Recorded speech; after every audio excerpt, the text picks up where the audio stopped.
बोलिए सद्गुरु भगवान की जय। प्रातः स्मरणीय विश्ववंदनीय संत सम्राट सद्गुरु कबीर देव जी के संकलित कुछ भजन हैं कहत कबीर नाम पुस्तक से आप सबके बीच कबीर आश्रम देवरी चैनल से प्रसारित हो रहे हैं। सबसे पहले कबीर आश्रम देवरी चैनल से जुड़े हुए सभी सत्संगी माता बहनों को, भाइयों को सुबह की हार्दिक शुभकामनाएं। आज हम सभी का दिन सुखद एवं मंगलमय हो। तो आइए सद्गुरु कबीर साहब का यह भजन बहुत ही सुंदर भजन है। भजन क्या है? गुरु ने पठाया चेला न्यामत लाना। पहली न्यामत आटा लाना, ग्राम नगर के पास न जाना। कूटा पीसा छाड़ के चेला झोली भर के लाना। गुरु ने पठाया चेला न्यामत लाना। दूसरी न्यामत जल ले आना, कुआ बावली के पास न जाना। नदी नाला बचाए के चेला तुम्बा भर के लाना। बहुत बड़ी चुनौती दे रहे हैं ना। तीसरी नियामत क्या है? तीसरी नियामत कलियां लाना।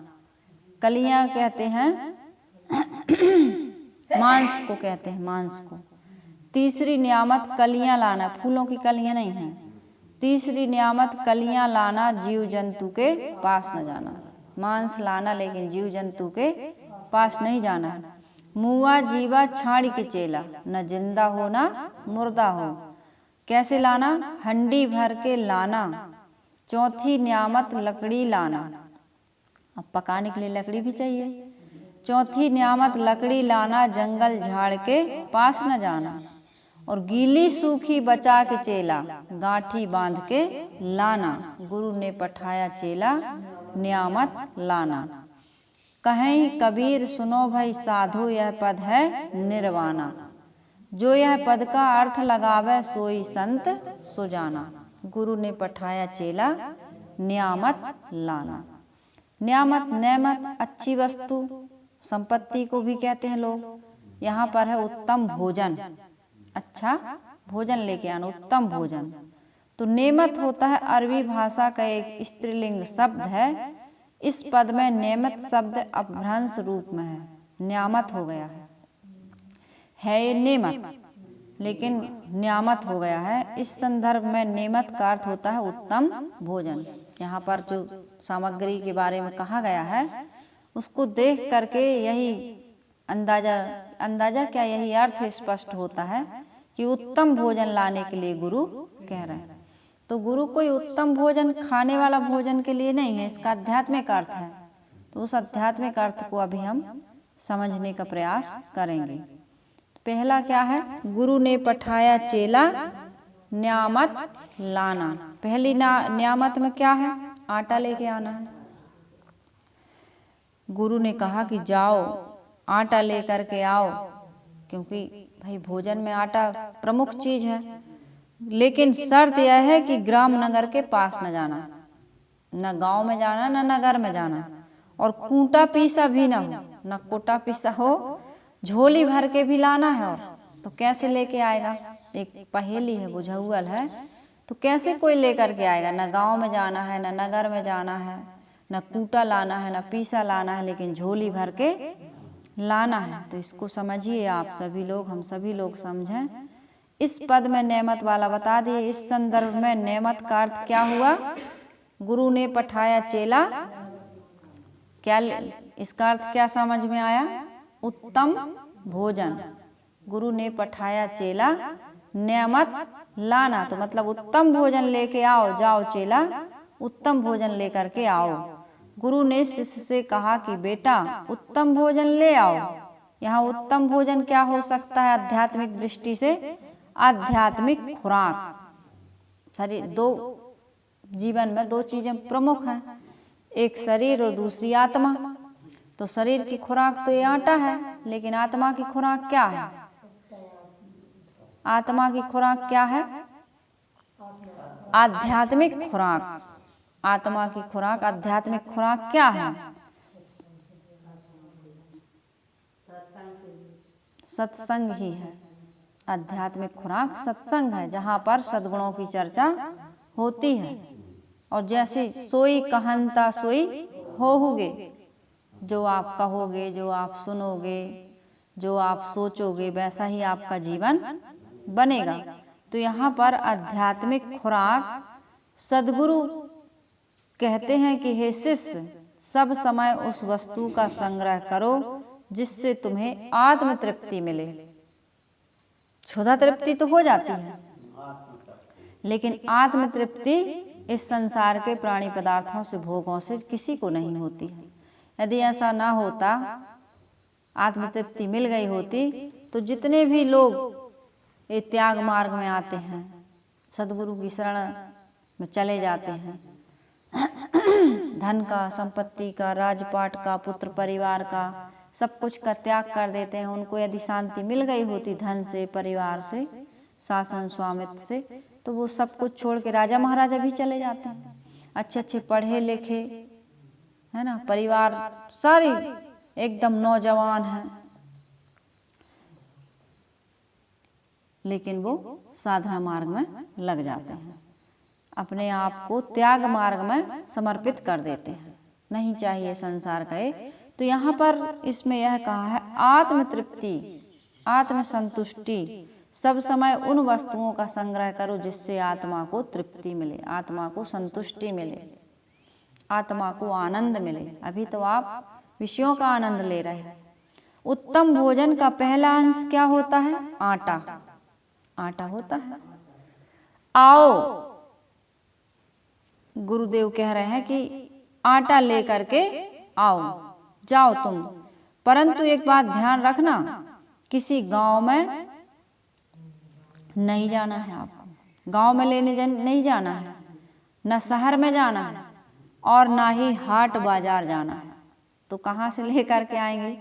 झोली भर के भी लाना है, गांव में भी नहीं जाना है, नगर में भी नहीं जाना है, शहर में भी नहीं जाना है, गांव हाट बाजार में भी नहीं जाना है, परंतु झोली भर के लाना है। तो यहाँ समझना यह है कि यह आटा है अटल आत्मज्ञान। अटल आत्मज्ञान। आटा क्या है? ऐसे सहज याद हो जाएगा। आटा है अटल आत्मज्ञान। यह गांव शहर हाट बाजार में मिलता भी नहीं है। कहाँ मिलता है? आत्मज्ञान की बातें, आत्मज्ञान की प्रेरणा हाट बाजार, गांव नगर शहर में नहीं मिलता है। यह तो विवेकी संतों की संगत में मिलता है। जड़ चेतन का पूर्ण निर्णय कर लेना ही झोली भर करके लाना है। जड़ के कारण कार्य गुणधर्मों को, उनके तत्वों को, उनमें कैसे क्रिया स्वतः निहित है, कैसे वस्तुएं बनती हैं, बिगड़ती हैं, छह ऋतुओं का कैसे परिवर्तन होता है, सारा ज्ञान आपको जड़ का होना चाहिए। इसको बनाने वाला नहीं है कोई, यह स्वतः स्वचलित है। ये सारी चीजें आपको ज्ञान होना चाहिए। और आत्मा का भी ज्ञान होना चाहिए कि आत्मा इन सब से बिल्कुल पृथक है, परे है।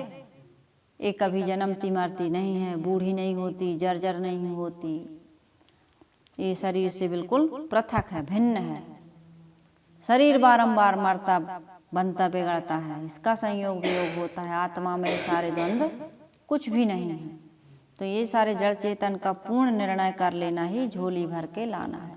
समझ में आ गया कि पुरुष अलग है, प्रकृति अलग है, इसका केवल वासना के कारण से संबंध हुआ है। इस शरीर में कैसे आता है? वासना के कारण, सुखाध्यास के कारण। तभी तो साधना करोगे, तभी तो आत्मज्ञान, उत्तम आत्मज्ञान, अटल आत्मज्ञान आपको होगा, तभी माना जाएगा। जड़ चेतन के भेद को पूर्ण आपको निर्णय हो जाए इसका कि जड़ अलग है, चेतन अलग है। दर्शन में आप पढ़िए, समझिए, इस पर से लोगों ने काफी विचार दिए हुए हैं। तो उत्तम भोजन का दूसरा अंश क्या है?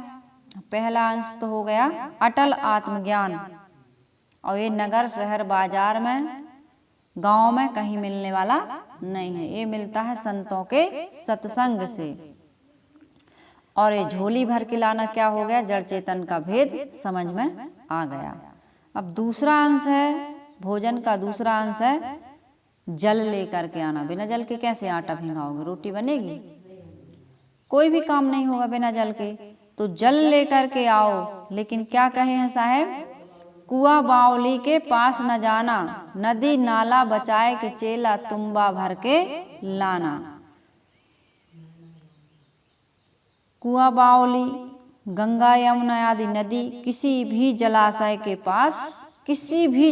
के पास आपको नहीं जाना है, किंतु शर्त यह है कि कमंडल तुम्बा जो भी आपके पास साधन है उसको लेकर भर कर के लाना है। यह जल है सारा सार का निर्णय करने वाली वाणी। पानी और वाणी याद रखना।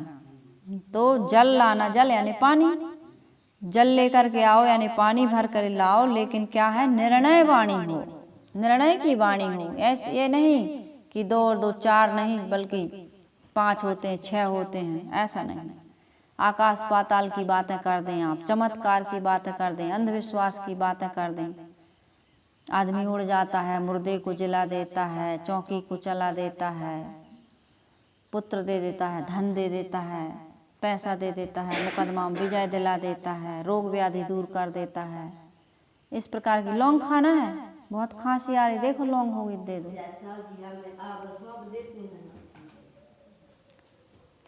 तो इसमें यह बताया गया है कि निर्णय की वाणी हो। शर्त यह है कि कमंडल भर के लाना, तो यहाँ पर हे शिष्य ऐसी वाणी लाना जो रोचक, भयानक तथा विवेक विरुद्ध ना हो। मन को रुचने वाली, चमत्कार की बातें मन को रुचने वाली हैं, और किसी देवी देवता का भ्रम पैदा करके यह कह दिया कि अरे नहीं मानोगे, नहीं पूजोगे, इनकी उपासना आराधना नहीं करोगे तो इस प्रकार से अनिष्ट हो जाएगा। तो इस प्रकार का रोचक और भयानक, रुचने वाली रोचक और भय देने वाली भयानक।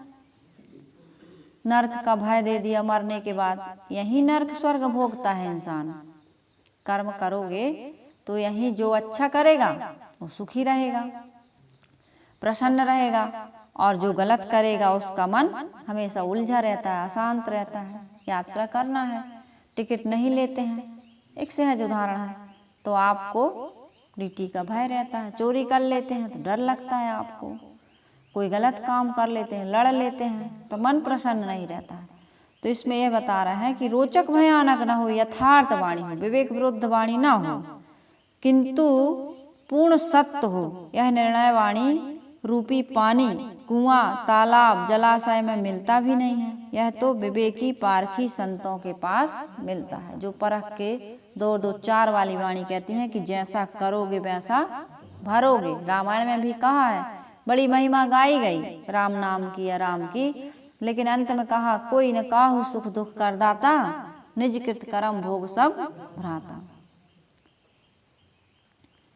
विवेकी संतों के पास ही ऐसी निर्णय की वाणी मिलेगी। भाई जो कर्म कर लिए हैं, बोया पेड़ बबूल का तो आम कहाँ से खाए। आप कर्म ही नहीं करोगे गलत तो आपको दुख क्यों मिलेगा, मिलेगा।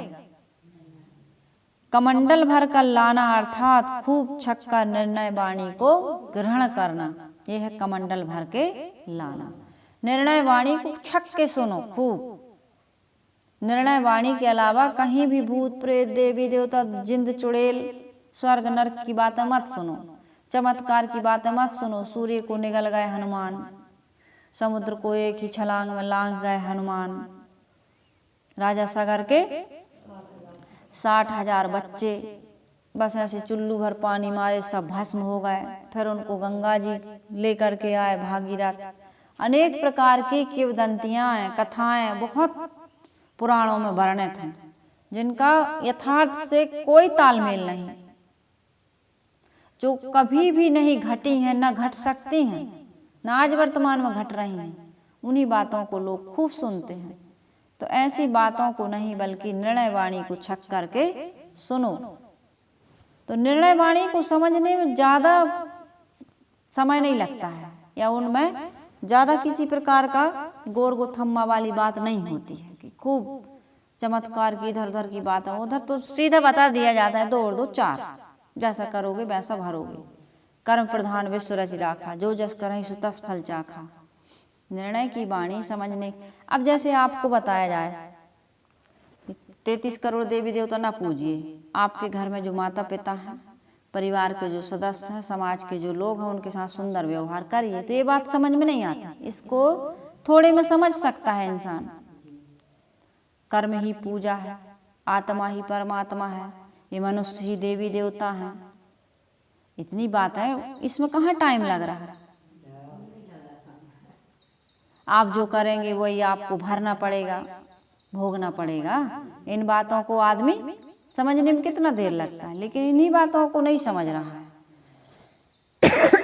और दुनिया की सारी बातों को समझने के लिए वो रात दिन वेद शास्त्र पुराण पढ़ता है और भटकता है, आकाश पाताल के पुलाव भरता रहता है।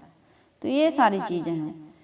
तीसरी बात कह रहे हैं, तीसरी नियामत क्या कह रहे हैं, कलियां लाना, जीव जंतु के पास न जाना, और मुआ जीवा छाड़ के चेला हंडी भर के लाना। उत्तम भोजन का तीसरा अंश है कलियां। अरबी भाषा में पकाए हुए रसादार मांस को कलियां कहते हैं। रजोगुणी मनुष्य कलियों को उत्तम भोजन मानता है। जो रजोगुणी होता है, तामसी प्रवृत्ति का भी होता है वो, तभी तुम्हारा हुआ मांस खाएगा। गुरु ने कहा, हे शिष्य, कलियां लाना, परंतु किसी जीव जंतु के पास नहीं जाना, किसी जीव की हिंसा नहीं करना। इतना ही नहीं, सजीव देहधारी को भी छोड़ ही देना, मुर्दे जानवर के पास तो जाना भी नहीं, किंतु कलियां हंडी भर के लाना। यह कलियां क्या है, कल्याणप्रद, पूर्ण निर्भय एवं शांति दशा। हंडी भर के लाना, पूर्ण संतुष्टि का पद प्राप्त करना, यह भी सत्संग में ही मिलेगा। आदमी पूर्ण संतुष्टि कहाँ पाता है, भोगों में तो कभी पूर्ण संतुष्टि मिलती नहीं। जब उसके जीवन में त्याग आ जाता है, विवेक आ जाता है, वैराग आ जाता है, स्वरूप के प्रति निष्ठा हो जाती है, तब उसको आत्म संतुष्टि, पूर्ण संतुष्टि मिलती है। तो इसकी प्रेरणा कहाँ से मिलेगी, संतों के सत्संग से मिलेगी, और कहीं से मिलने वाली नहीं है। तो यहाँ पर कबीर साहब ने कहा है कि तीसरी नियामत कलियां लाना, जीव जंतु के पास न जाना, मुआ जीवा छाड़ के चेला हंडी भर के लाना। अर्थात यहाँ कलियां है कल्याण पद, पूर्ण निर्भयता, शांति दशा, यही हंडी भर के लाना है। और यह संतुष्टि आदमी को सत्संग से ही मिलती है। समझ जगती है तब, विवेक जगता है तब, कि बाहर से सुख मिलने वाला, संतुष्टि मिलने वाली, पूर्णता मिलने वाली, निर्भयता मिलने वाली चीजें नहीं है। क्योंकि यहाँ जो कुछ भी है ये क्षण भंगुर है, अस्थायी है, नश्वर है, अनित्य, अनात्म, अशुचि है, ये समझ में आ जाता है। तो फिर वो इनसे मन मोड़ लेता है। और जब इन्हीं में दुख है, दुख का कारण, अशांति का कारण, भय का कारण क्या है, संसार के प्राणी पदार्थ, विषय, भोग, इनमें चिपके हैं। छूट न जाए, परिवर्तनशील है तो विमुख ना हो जाए, कोई हमें धोखा ना दे दें, पता नहीं हमारे साथ कितने दिन तक रहेंगे, सही बोल रहा है कि झूठ बोल रहा है। कई प्रकार की वस्तु बनी है तो बिगड़ेगी, संयोग हुआ है तो वियोग होगा, जीवन है तो मृत्यु होगी, बुढ़ापा, रोग आदि लगे हुए हैं, इसको कोई रोक नहीं सकता है। तो यहाँ कहाँ निर्भयता, कहाँ पूर्ण शांति, संतुष्टि। तो सदगुरु कबीर साहब ने कहा है कि कल्याण पद, पूर्ण निर्भयता एवं शांति आदमी को समझ से मिलती है। जब सत्संग से समझ जगती है, बिन सत्संग विवेक न होई। सत्संग के बिना आदमी का जीवन कभी सुधरता, पूर्णता प्राप्त नहीं होती है। तो चौथी बात कह रहे हैं, चौथी नियामत लकड़ी लाना, जंगल झाड़ी के पास न जाना, और गीली सूखी बचाए के चेला गांठी बांध के लाना। अब गीली भी ना हो, सूखी भी ना हो, गांठ भर के, गट्ठा भर के लाना है। गट्ठा समझते हो, गठरी। उत्तम भोजन अब पकाने के लिए क्या चाहिए, लकड़ी चाहिए। अतएव यह उनको मानो चौथा अंश, यह है उनका मानो चौथा अंश है उत्तम भोजन का। गुरु ने कहा कि हे प्रिय शिष्य, लकड़ी तो गट्ठा बांध कर लाना, परंतु बाग, वन आदि के पास में नहीं जाना। सूखी गीली दोनों प्रकार की लकड़ियों को छोड़ देना। यह लकड़ी क्या है, वैराग्य की आग। वैराग्य ऐसी आग है जहाँ पर सारा जो भी ईंधन आपके पास बचा है, पुरिया जरे वस्तु निज उबरे, विकल राम रंग तेरा। पुड़िया जल गई, पुड़िया गठरी जिसमें वस्तु रखी थी, गठरी जब जल गई तो वस्तु का उद्घाटन हो गया, जबकि आग लगेगी तो सारी वस्तु जल जाएगी। तो ये वासना की जो गठरी है, वासना से तो ये जीव जन्म मरण के चक्र में पड़ा हुआ है, दुख भोग रहा है, परवस्ताकृत अनेक योनियों में खानियों में भटक रहा है। तो इसमें जब विवेक वैराग्य की आग लगती है तब हमारे अंदर की वस्तु का उद्घाटन होता है। अब एक कचड़ा ही है तो ईंधन ही तो है, जिससे हम बार बार गर्भ में जाते थे और बार बार अनेक खानियों में भटक रहे थे। तो वो जल गई, तब क्या हुआ, वस्तु का उद्घाटन हुआ, आत्मज्ञान स्वरूप का बोध हो गया। विवेक की आग लगेगी जब से सारे जल जाएंगे विकार, मनोविकार, तभी तो आत्मा का उद्घाटन होगा। और मनोविकारों में पड़े रहोगे तो आत्मा को पहचानोगे। अब सारे विषयों को त्याग के यहाँ सत्संग में बैठे हैं हम, तो थोड़ी आत्मा की विषय की बातें हमें सुनने को मिल रही हैं, समझने को मिल रही हैं, बुद्धि उस पर थोड़ा विचार कर रही कि नहीं कर रही। तो इसी प्रकार से विवेक वैराग्य की आग नहीं लगेगी, वैराग्य की आग नहीं लगेगी तो हमारे जीवन के दोष दुर्गुण कभी जलने वाले नहीं हैं। तो साहिब ने कहा दोनों प्रकार की लकड़ियां छोड़कर, यह लकड़ी क्या है, वैराग्य की, विषयों से विरक्त हुए बिना आत्मज्ञान चरितार्थ नहीं होता है। न निर्णय वाणी का आचरण होगा और न कल्याण पद परम शांति की जीवन में प्रतिष्ठा होगी। यदि निर्णय वचनों को आप आदर नहीं देंगे, निर्णय वाणी को आदर नहीं देंगे और कल्याण पद परम शांति की प्रतिष्ठा भी चाहेंगे तो ये होने वाला नहीं है। आपको जब तक यथार्थ बोध नहीं मिलता है, सच्चा बोध नहीं मिलता है, तब तक आप जीवन में शांति प्राप्त नहीं कर सकते हैं। शांति तो तभी मिलेगी जब आपको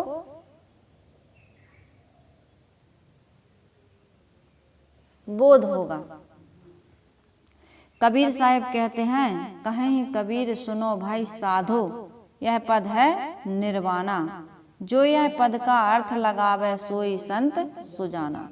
कबीर साहब कहते हैं यह गाना, यह गाया हुआ जो पद है आध्यात्मिक, ये भी एक गाना ही है। अब इनको भजन कह दिए, पद कह दिए, नहीं कह दिए, ये भी आदमी विषय विकारों से भरे हुए फिल्मी गानों को या कोई राग रंग वाले गानों को बहुत गाता है, कहता है आनंद आ गया, जबकि उसमें आनंद नहीं आता, मलिनता आती है, मनोविकार, मनोमालिन्यता, दुनिया के दोष दुर्गुण उसी से पैदा होते हैं। कोई इन भजनों को कबीर ने जो आत्मसात करके या आत्मा के तरंगों से प्रस्फुटित हुआ है, उसको यदि गाए तो देखे आनंद। कबीर साहब ने या अन्य संसार के अन्य संतों ने, अनेक मत पंथ संप्रदाय में संत हुए हैं, चाहे रहीम के दोहे हों, चाहे तुलसीदास मीराबाई के भजन हों, चाहे इनके क्या कहते हैं ब्रह्मानंद जी के, और वो अपन गाते हैं ना वो पथिक जी महाराज, बहुत सारे संत हैं, इनके भजन गा के देखे कितना आनंद आता है। आत्मा की मस्ती में जब डूब के ये भजन गाए जाते हैं तो अपने जीवन के रुआ रुआ को झंकृत करते हैं और आनंद से, आत्म आनंद से विभोर कर देते हैं। लेकिन लोगों को ये बात का पता ही नहीं है। लोग गाते हैं तो वही फूहड़, जहाँ से कीचड़ में जाना होता है, दलदल में जाना होता है, मनोमालिन्यता जिसका प्रतिफल है, उन्हीं को गाते हैं। तो इन भजनों में, इन पदों में भी बहुत रस है, और वो रस है आत्मरस, विषय रस नहीं है। और इन आत्मरस को कोई एक बार चख ले तो उसको पता चले, ये बाहर के रस उसके लिए फिर बिल्कुल फीके हो जाते हैं। तो सदगुरु कबीर साहब कहते हैं कि यह गाया हुआ पद, इसका भाव क्या है, निर्वाणी है। निर्वाणी अर्थात निर्वाण, मोक्ष, कल्याण देने वाला, दुखों से अत्यंतिक निवृत्ति कराने वाला। फिर तुम दुखी नहीं रहोगे, फिर तुम अशांत, अतृप्त, इसका अनुभव कभी होगा ही नहीं कि मैं अशांत हूँ, अतृप्त हूँ, दुखी हूँ, परेशान हूँ, व्याकुल हूँ। अब वे विषय गानों को सुनो तो तुम तड़प रहे हो, जान निकल रही है, तुम्हारे बिना जिंदगी बेकार है, नहीं है। विषयी गानों को सुनोगे तो आदमी को आनंद नहीं मिलता, उत्तेजना मिलती है, और उसी को उसने आनंद मान लिया है, उल्टा। लेकिन इन भजनों को यदि आप गाएंगे, सुनेंगे तो सच्चा आनंद आपको मिलेगा, क्योंकि ये निर्वाण और मोक्ष देने वाले हैं, परम पद, परम शांति को, तृप्ति को, आत्मानंद को देने वाले हैं। अतएव ऐसे भावों का मनन चिंतन कर आचरण करने वाला महामुनि एवं ज्ञानी होता है। सोई संत सुजाना, वही ज्ञानी है, वही समझदार है, महामुनि है, जो इस प्रकार के आध्यात्मिक आत्मा की खुराक देने वाले भजनों को सुनता है, गाता है या समझ करके उसको आचरण में ले आता है। तो सदगुरु कबीर साहब का यह बहुत सुंदर पद, गुरु ने पठाया चेला न्यामत लाना, पहली न्यामत आटा लाना, ग्राम नगर के पास न जाना, कूटा पीसा छाड़ के चेला झोली भर के लाना। ये पूरा पद आपके बीच अभी मैंने रखा। इस पद को आप हृदयंगम करेंगे तो जरूर ही आत्म आनंद की अनुभूति होगी, प्राप्ति होगी, और आपका जीवन सुंदर, सुखद और सार्थक बनेगा। तो कबीर आश्रम देवरी चैनल से प्रसारित सदगुरु कबीर साहब के भजनों का यह कार्यक्रम आप सभी की सेवा में नित्य प्रतिदिन लेकर के आया जाता है। तो आप सभी से निवेदन है कि आप सदगुरु कबीर की वाणी को सुनकर आत्म कल्याण का कार्य करते रहें, परम शांति और परम संतुष्टि की ओर अग्रसर होते रहें। इन्हीं शुभकामनाओं के साथ अपनी वाणी को विराम देते हैं। बोलिए सदगुरुदेव की जय।